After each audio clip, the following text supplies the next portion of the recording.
Selamat datang di channel Investor Covid. Di video kali ini saya akan membahas salah satu saham penyedia produk tinta isi ulang, perlengkapan komputer, serta jasa percetakan tekstil, yaitu saham Blue atau PT Berkah Prima Perkasa Tbk. Disclaimer dulu, video ini bukan untuk ajakan jual maupun beli suatu saham. Oke, langsung ke pembahasan. Yang pertama, profil perusahaan. PT Berkah Prima Perkasa Tbk atau yang berkode saham Blue merupakan salah satu perusahaan yang bergerak di bidang perdagangan besar untuk perlengkapan komputer dan alat-alat tulis, serta menyediakan layanan penunjang percetakan. PT Berkah Prima Perkasa Tbk juga dikenal dengan merek Blueprint. Didirikan pada 24 Juni 2014, awalnya bergerak dalam produksi untuk kebutuhan perkantoran, mencakup tinta printer, kertas foto, dan laser toner. Kemudian melakukan ekspansi menyediakan berbagai produk termasuk kertas thermal, printer kasir, gas drawer, scanner barcode, hingga perangkat lunak Blueprint POS. Dalam 3 tahun terakhir, Blueprint merambah ke bisnis level system, jasa percetakan tekstil, dan membuka divisi untuk industri percetakan tekstil. Blue melakukan IPO dan mencatatkan sahamnya di Bursa Efek Indonesia pada 8 Juli 2019. Harga saham Blue per video ini dibuat di Rp338 per lembar, alhasil market cap-nya sebesar 141 miliar. PT Berkah Prima Perkasa Tbk atau Blue adalah perusahaan yang bergerak dalam bidang penyediaan dan distribusi produk tinta isi ulang serta jasa percetakan tekstil. Perseroan dikenal dengan merek dagang Blueprint. Blueprint dikenal sebagai satu-satunya vendor point of sales yang menyediakan solusi terlengkap dari hulu ke hilir. Produk-produknya terdiri dari tinta, kertas, toner, POS hardware, kertas thermal, Blueprint POS system software, sistem labeling, printer tekstil, dan jasa cetak tekstil. Mayoritas dari pelanggan Blue berasal dari segmen retail, baik untuk pemakaian perorangan atau pemakaian untuk usaha. Produk Blueprint menjadi nomor 1 market share printer versi mobile, dan nomor 2 untuk printer versi desktop setelah produk Epson. Produk Blueprint didistribusikan melalui penjualan langsung dari series perusahaan atau reseller untuk daerah DKI Jakarta dan sebagian Jawa Barat. Sementara di luar wilayah tersebut, produk Blueprint tersedia di 24 distributor yang tersebar di seluruh Indonesia. Selanjutnya mengenai struktur kepemilikan saham. Pemegang saham mayoritas Blue yang pertama adalah PT Cetak Biru Capital dengan kepemilikan 28,22%. Data pada layar bersumber pada Annual Report Blue 2023. Pada 26 Januari 2024, PT Cetak Biru Capital menjual 11,1 juta lembar saham Blue atau setara 2,65% di harga Rp360 dan tujuan dari penjualan tersebut adalah untuk pemenuhan kebutuhan free float. Peraturan free float sendiri memang minimal 50 juta lembar dan 7,5% dari saham yang tercatat. Blue melakukan pemenuhan dalam jumlah minimal lembarnya, yakni 50 juta lembar. Sedangkan dari persentase sudah terpenuhi sebelumnya, yang dulu 9,32%, sekarang menjadi 11,97%. Terus siapa pemegang saham PT Cetak Biru Capital? Saya sendiri tidak tahu siapa saja pemegang saham PT Cetak Biru Capital, tapi direktur dari PT Cetak Biru Capital adalah Bapak Herman Tansri. Beliau juga menjabat sebagai direktur utama di Blue dan memiliki 24,52% saham Blue secara langsung. Kemungkinan Bapak Herman Tansri juga memiliki kepemilikan saham di PT Cetak Biru Capital, tapi saya tidak tahu pasti. Bila kalian ada yang tahu siapa saja pemegang saham PT Cetak Biru Capital, silahkan tulis di kolom komentar.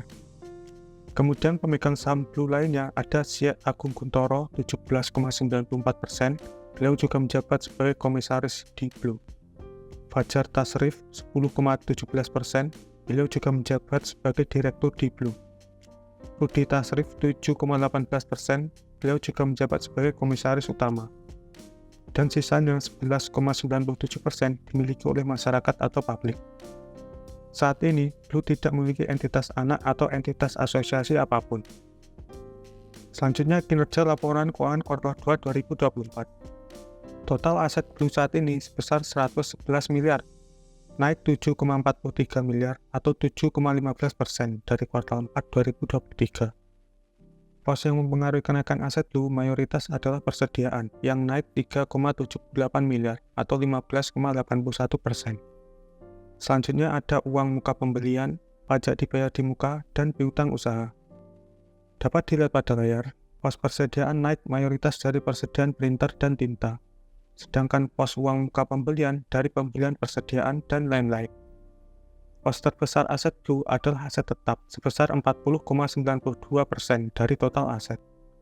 Pos ini naik 918 juta atau 2,06% dari kuartal 4 2023 yang semula 44,6 miliar menjadi 45,5 miliar.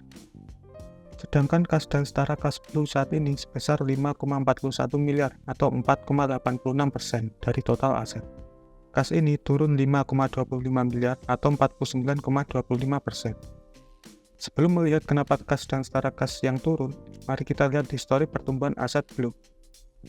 Dapat dilihat pada layar, grafik aset Blue bisa dikatakan meningkat. Cuma di tahun 2021 saja yang turun, kemudian meningkat lagi. Dapat dilihat juga rasio DER dalam 5 tahun terakhir kecil dan selalu di bawah 16%. Jumlah aset Blue tahun 2019 sebesar 81,9 miliar dan sekarang sebesar 111 miliar. Jadi, kenaikan 2019 sampai kuartal 2 2024 sebesar 29,4 miliar atau 35,90%. Sedangkan akhirnya adalah 6,33%. Selanjutnya mari kita analisa laporan arus kas Blue. Kas aktivitas operasi Blue kuartal 2 2024 minus 3,18 miliar. Kenapa kas aktivitas operasi Blue bisa minus, padahal sebelumnya positif 2,81 miliar? Dapat dilihat pada layar, walaupun pos penerimaan dari pelanggan naik, akan tetapi yang menyebabkan kas aktivitas operasi minus adalah naiknya pembayaran kepada pemasok, karyawan, dan beban operasi lain. Kemudian, kas aktivitas investasi Blue minus 2,07 miliar untuk perolehan aset tetap. Jadi dapat disimpulkan nih, kas dan setara kas Blue yang turun mayoritas disebabkan oleh kas aktivitas operasi yang minus. Walaupun terdapat pengeluaran yang bagus seperti untuk pembelian atau penambahan aset tetap. Kemudian liabilitas Blue. Total liabilitas Blue saat ini sebesar 10 miliar, turun 3,22 miliar atau 24,28% dari kuartal 4 2023. Turunnya liabilitas mayoritas dikarenakan oleh turunnya pos utang pajak, ban akrual, dan uang muka penjualan. Sejalan dengan yang disampaikan oleh pihak manajemen sendiri, liabilitas mengalami penurunan dikarenakan komponen utama dari utang pajak yang sudah dibayar sekitar 2,1 miliar dan beban akrual yang sudah terrealisasi sekitar 500 jutaan dan ditambah adanya perubahan dari uang muka penjualan sekitar 500 juta. Sedikit koreksi dari saya adalah persentase penurunan liabilitas pada dokumen yang 32%. Seharusnya adalah 24% dikarenakan 3,22 miliar yang dibagi dengan 13,2 miliar atau liabilitas kuartal 4 2023. Bukan dibagi dengan 10 miliar atau liabilitas kuartal 2 2024 saat ini. Memang jika dibagi dengan liabilitas saat ini, hasilnya adalah 32%. Mungkin pihak manajemen ada sedikit kesalahan pada perhitungan persentasenya. Bagaimana menurut pendapat kalian? Silahkan tulis di kolom komentar. Sementara itu, ekuitas Blue saat ini sebesar 101 miliar, naik 10,6 miliar atau 11,75% dari kuartal 4 2023. Ekuitas yang naik dikarenakan meningkatnya saldo laba. Sedikit koreksi lagi dari saya, nampaknya pos saldo laba tertukar nominalnya antara yang telah dan belum ditentukan penggunaannya. Dapat dilihat pada layar, pada laporan keuangan kuartal 1 2024 dan kuartal 4 2023, saldo laba yang telah ditentukan penggunaannya memiliki nominal tetap di 100 juta. Sedangkan saldo laba yang belum ditentukan penggunaannya pada kuartal 4 2023 masing-masing memiliki nominal sebesar 29,5 miliar. Sama pada laporan keuangan kuartal 2 2024 pada bagian tersebut. Kemudian, mari kita lihat histori pertumbuhan ekuitas Blue. Dapat dilihat pada layar, grafik ekuitas Blue bisa dikatakan meningkat tiap tahunnya. Cuma di tahun 2021 saja yang turun, kemudian meningkat lagi. Jumlah ekuitas Blue tahun 2019 sebesar 74,8 miliar dan sekarang sebesar 101 miliar. Jadi, kenaikan 2019 sampai kuartal 2 2024 sebesar 26,4 miliar atau 35,37%, sedangkan akhirnya adalah 6,24%. Selanjutnya pendapatan dan laba Blue. Pendapatan Blue kuartal 2 2024 ini sebesar 72,1 miliar, naik 4,22 miliar atau 6,22% dibandingkan periode yang sama tahun sebelumnya. Sedangkan labanya sebesar 8,31 miliar, turun 555 juta atau 6,27%. Kok bisa laba Blue turun padahal pendapatannya naik? Dapat dilihat pada layar, hal tersebut mayoritas disebabkan oleh naiknya beban pokok pendapatan dari pembelian bahan baku, beban penjualan dari catering dan hadiah, serta pemasaran, dan beban umum dan administrasi mayoritas dari asuransi dan pajak. Sehingga membuat laba usaha turun dibandingkan periode yang sama tahun sebelumnya, yang semula 11,4 miliar menjadi 10,4 miliar. Walaupun setelah itu pendapatan keuangan naik, serta beban keuangan dan beban pajak penghasilan turun, akan tetapi laba Blue tetap turun dibandingkan periode yang sama tahun sebelumnya.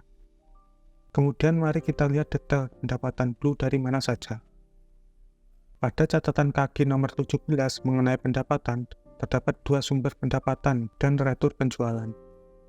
Yang pertama, pendapatan dari perdagangan sebesar 72,9 miliar atau 98,39% dari total pendapatan kuartal 2 2024 sebelum dikurangi retur penjualan. Pendapatan tersebut naik 7,29 miliar atau 11,11% dibandingkan periode yang sama tahun sebelumnya.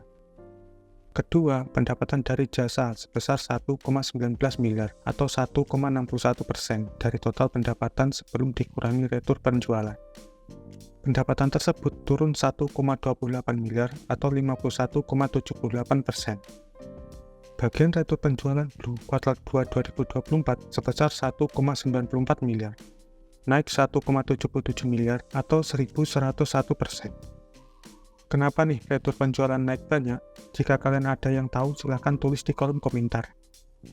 Jadi dapat disimpulkan nih, pendapatan Blue pada kuartal 2 2024 ini mayoritas diperoleh dari perdagangan sebesar 72,9 miliar atau 98,39% dari total pendapatan sebelum dikurangi retur penjualan. Begitupun kenaikan terbesarnya juga dari perdagangan. Selanjutnya pergerakan harga saham dan dividen Blue. Pergerakan harga saham Blue 1 tahun terakhir bisa dikatakan menurun jika dilihat mulai dari awal Agustus 2023. Yang semula di sekitar harga 370-an, sekarang harganya di 338, alias sudah turun 8,65%. Bahkan sempat turun lebih dari 13% di bawah harga 320 pada awal Mei 2024 kemarin. Saham Blue juga sempat naik lebih dari 40% di harga 520-an pada pertengahan Agustus 2023. Sedangkan pergerakan harga saham Blue 5 tahun terakhir juga bisa dikatakan menurun jika dilihat mulai dari awal Agustus 2019. Yang semula di sekitar harga 570-an, sekarang harganya di 338 alias sudah turun 40,70%. Bahkan sempat turun lebih dari 52% di bawah harga 270 pada Mei 2022. Saham Blue juga sempat naik lebih dari 43% di atas harga 820 pada November 2021. Dalam 3 tahun terakhir, Blue rutin memberikan dividen 1 kali setiap tahun dengan dividen payout ratio tidak menentu. Dividen payout ratio Blue setahun terakhir di tahun buku 2023 sebesar 62,50%. Sedangkan dividen per share-nya sebesar Rp25 per lembar. Jika kita hitung dengan harga saham saat ini di 338, maka dividen yield Blue sebesar 7,40%. Lumayan bukan? Sedangkan untuk jadwal pembagian dividennya 2 tahun terakhir di kuartal 3 pada bulan Juli. Kemudian mengenai valuasi dari PER dan PBV. Video ini dibuat pada tanggal 17 Agustus 2024. Harga saham Blue Rp338 per lembar. Jadi PER Blue sekarang di 8,82 kali, lebih rendah 8,78 kali dibandingkan PER rata-rata 5 tahun terakhir, yakni di 17,6 kali. PER Blue sempat di atas 30 kali, bahkan sempat di sekitar 40-an kali. Karena kan pada saat itu harga sahamnya di atas Rp650, bahkan tertingginya di atas Rp800 per lembar. Ditambah laba atau EPS-nya dulu lebih rendah dibandingkan sekarang. Kemudian pada akhir 2021 turun di bawah 12 kali dan sekarang di sekitar 9 kali. Dikarenakan harga sahamnya yang turun di bawah Rp400, bahkan sempat turun di bawah Rp300 per lembar. Ditambah laba atau EPS sekarang lebih baik atau lebih besar dibandingkan dulu. Sedangkan BBV Blue sekarang di 1,39 kali, lebih rendah 0,98 kali dibandingkan BBV rata-rata 5 tahun terakhir, yakni di 2,37 kali. BBV Blue juga sempat tinggi di atas 3 kali. Hal tersebut dikarenakan harga sahamnya dulu yang tinggi, ditambah ekuitasnya lebih rendah dibandingkan sekarang. Kemudian pada akhir 2021, BBV-nya turun sekitar 1,5 kali, dikarenakan harga sahamnya yang turun. Ditambah ekuitas yang meningkat dan lebih besar dibandingkan dulu. Dan apakah PER di 8,82 kali atau BBV di 1,39 kali sudah murah? Menurutku pribadi, PER segitu sudah termasuk wajar atau menarik. Sedangkan BBV segitu memang masih belum menarik. Akan tetapi, jika melihat potensi pertumbuhannya, bisa dibilang sudah wajar. Dengan catatan harga sahamnya di sekitar sekarang atau di bawah 400. Jika di bawah 300, maka akan lebih menarik lagi. Bagaimana menurut pendapat kalian? Dan bagaimana dengan rasio atau indikator lain? Silahkan tulis pendapat kalian di kolom komentar. Mungkin sekian dan terima kasih telah mengikuti pembahasan singkat saham Blue atau PT Berkah Prima Perkasa Tbk. Semoga menambah insight atau wawasan baru mengenai saham ini. Bila kalian ingin diskusi atau request saham yang ingin dibahas, silahkan ketik saja di kolom komentar di bawah. Sampai jumpa lagi di pembahasan saham berikutnya.